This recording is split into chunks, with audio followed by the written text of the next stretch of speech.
Maoist కీలక నేత Ganapati లొంగిపోవాలని CM Revanth Reddy పిలుపునిచ్చారు.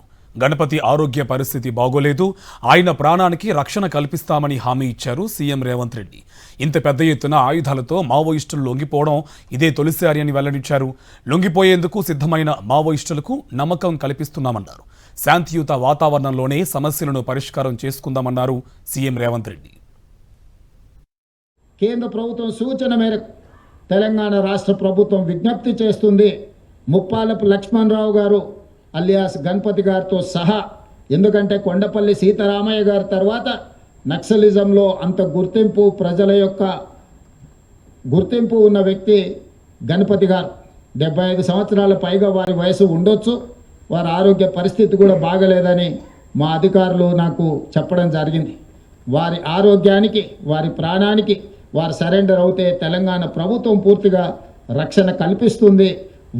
వారితో సహా సెంట్రల్ కమిటీ కానీ, స్టేట్ కమిటీ కానీ వివిధ హోదాలలో అజ్ఞాతవాసంలో ఉన్న నక్సలైట్లను జనజీవన స్రవంతిలోకి రాండి అని చెప్పి తెలంగాణ రాష్ట్ర ప్రభుత్వం పిలుపు ఇస్తుంది.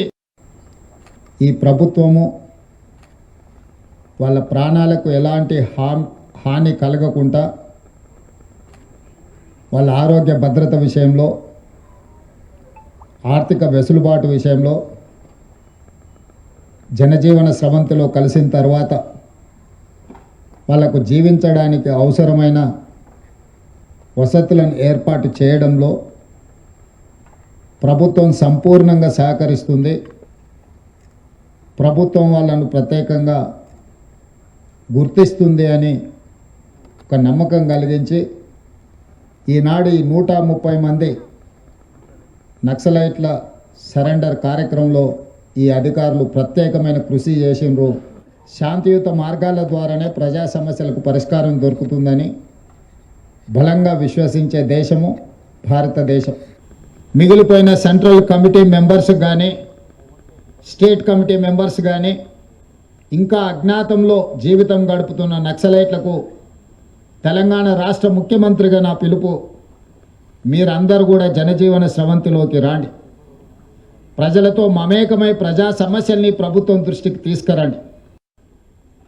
అందుకే మొన్న సరెండర్ అయిన దేవ్జీ కావచ్చు, దామోదర్ కావచ్చు, చంద్రన్న కావచ్చు, సుజాతక్క కావచ్చు, రాజిరెడ్డి కావచ్చు, మిగతా వాళ్ళందరూ కూడా సెంట్రల్ కమిటీ మెంబర్స్తో కొద్ది రోజుల క్రితం నేను సుదీర్ఘంగా చర్చలు జరిపిన. వాళ్ళ ఆలోచనను, వాళ్ళ ఆవేదనను రాష్ట్ర ప్రభుత్వం అర్థం చేసుకున్నది.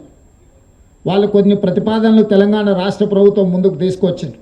కేంద్ర హోంశాఖ మంత్రి అమిత్ షా గారి సమయాన్ని తీసుకొని ఢిల్లీకి వెళ్ళి తెలంగాణ రాష్ట్రంలో పోలీసులకు సంబంధించిన సమస్యల్ని కేంద్ర ప్రభుత్వం దృష్టికి తీసుకురావడమే కాకుండా ఆ సందర్భంగా సెంట్రల్ కమిటీ మెంబర్స్ ఏదైతే ప్రతిపాదన ముందుకు తీసుకొచ్చిండ్రో ఆ ప్రతిపాదనల్ని అమిత్ షా గారి ముందు పెట్టడం జరిగింది. ఆయుధాలతో సహా ఎవరు లొంగిపోయినా తెలంగాణ రాష్ట్ర ప్రభుత్వం వాళ్లకు పునరావాసం కల్పించడానికి కేంద్ర ప్రభుత్వానికి ఎలాంటి అభ్యంతరం లేదు.